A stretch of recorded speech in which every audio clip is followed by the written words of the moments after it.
The King and Queen travel to New York today, the latest stop on their 4-day visit to the United States. They'll tour the 9/11 Memorial, marking nearly 25 years since the terror attack.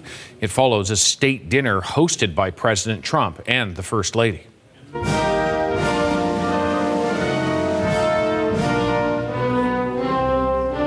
The United Kingdom hopes this tour will diffuse tensions with the U.S. Donald Trump has repeatedly criticized Britain for not joining the war on Iran. That leaves the King with a delicate balance. He's in the U.S. to mend the relationship, but he's also used it to take some subtle jabs at the Trump administration. We have militarily defeated that particular opponent, and we're never going to let that opponent ever. Charles agrees with me, even more than I do. We're never going to let that opponent have a nuclear weapon. They know that, and they've known it right now very powerfully. The challenges we now face from those who wish us harm across the world, to balancing the risks and opportunities of powerful new technologies, to the threats to the very international rules that have allowed us to trade and have kept power in balance for 80 years, those challenges encourage us to reaffirm tonight the basis on which our partnership has been built. Now, the King's comments are not off the cuff. They are carefully choreographed, not to offend, but also pushing back against the record. Scott Lucas is a professor of international politics at University College Dublin and joins us now. Scott, good morning to you. Very good morning, Dave. This is a tricky balance for the King, who doesn't want to be steamrollered, but at the same time doesn't want to offend the administration and make matters worse. Where are the areas that he's still kind of poking back and saying, actually, the record shows this? Oh, he played a blinder, David, both in the speech to Congress, then in the state dinner, by not directly challenging Trump, by, and of course, dressing it up in terms of the ceremony, the pomp, the circumstance, and a very humble delivery, making those points implicitly or indirectly. So, for example, let's go through a list of a few of them. Reaffirming the fact that the U.S. and Europe need their alliance, not just the UK, but also Europe. When you have a Trump administration which has actively broken that alliance, and indeed when you have Trump officials trying to break up the EU, affirming the importance of NATO, which he will do again today with the 9/11 commemoration, when NATO, of course, supported the United States, reaffirming the need for effective action regarding the climate and environment, given a Trump administration which is actually destroying climate and environmental policy by referring to America's natural resources, actually challenging the notion of unlimited executive power with the Trump administration that's pursuing it by referring back to the Magna Carta, and then even saying in that very broad sense, this high regard for American values, but actions matter too. He even at the state dinner last night, and this might have been my favorite line, used the British burning of the White House back in 1814, something we know all too well, to taking a jab at the fact that Donald Trump, more than 200 years later, is destroying part of the White House for his ego-driven ballroom.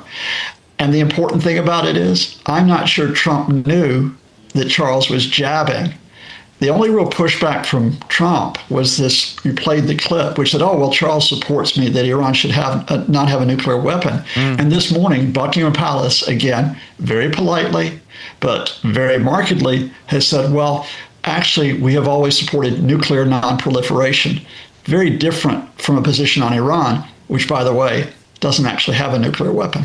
Yeah, and I don't want to overplay the way in which the King framed this. It's not like he was sitting there yelling back at the president saying, you're wrong on this, that, and the other thing. It wasn't that by any measure. But it was markedly different from some other world leaders who come to the Oval Office and seemingly lie down and just say, you're great, you're right, in the hopes of extracting better treatment, a better deal, some sort of better treatment. Why is Charles taking the approach that he is? Why is Britain, because this is not just the King doing this? Well, remember, first of all, that Charles, albeit, for almost all the time as Prince of Wales, has now been in the international arena for well over 50 years. And you folks will have a lot of experience with him in Canada. So he's very skilled at this, and he's got a lot of people in the palace who are very skilled at this type of diplomacy. Now, in terms of why it is so important at this point and why it was used to get across a political message for someone who stays above politics is precisely because we are at a historic moment in the U.S.-European alliance. Indeed, U.S. alliances with other countries, because for the first time since 1945, we have an administration that doesn't believe in those. I mean, and I just have to put this very clearly, and you all will know this in Canada firsthand. The national security strategy in December says that the United States effectively pursues transactional relationships and actually says the U.S. should undermine the European Union and work with hard right parties to try to put them into power. So it wasn't just that Charles was going, and in a sense, by going over Trump's head, by going to Congress, going to the American people, saying, look, you should value the UK, he was implicitly saying, you need to work with our government. It wasn't just that Charles was saying transatlantic relations are important. He was implicitly saying, you need to work with European governments. You need to work with NATO. In other words, this idea of America first should not be America alone. He just said it, however, with a much nicer tone and with a bigger status than I have. So Donald Trump, who really would like to be a king, he won't push back on those circumstances. King Charles may have been one of the few people in the world who could have gotten away with this, unlike other leaders who have either had to choose just simply to take the knee, or someone like the Ukraine president, Vladimir Zelensky, who, when he tried to put some of these points to the Americans last year, got ambushed by Vice President J.D. Vance and then by Trump. Do want to ask you, we played the clip of Trump saying, Charles agrees with me that Iran should never have a nuclear weapon. How is that going to play in Britain? Because there's a domestic audience here, too, for King Charles. Okay, first of all, again, the palace was ready to respond to that immediately. And they take this line, which the UK government also takes, which is we do not, we stand for nuclear nonproliferation.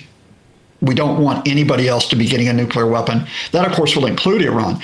But the UK government has made it very, very clear that while they support U.S. defensive operations, and not just the U.S., but Gulf states, to defend them against Iranian attacks, the UK will not join with the United States in offensive operations.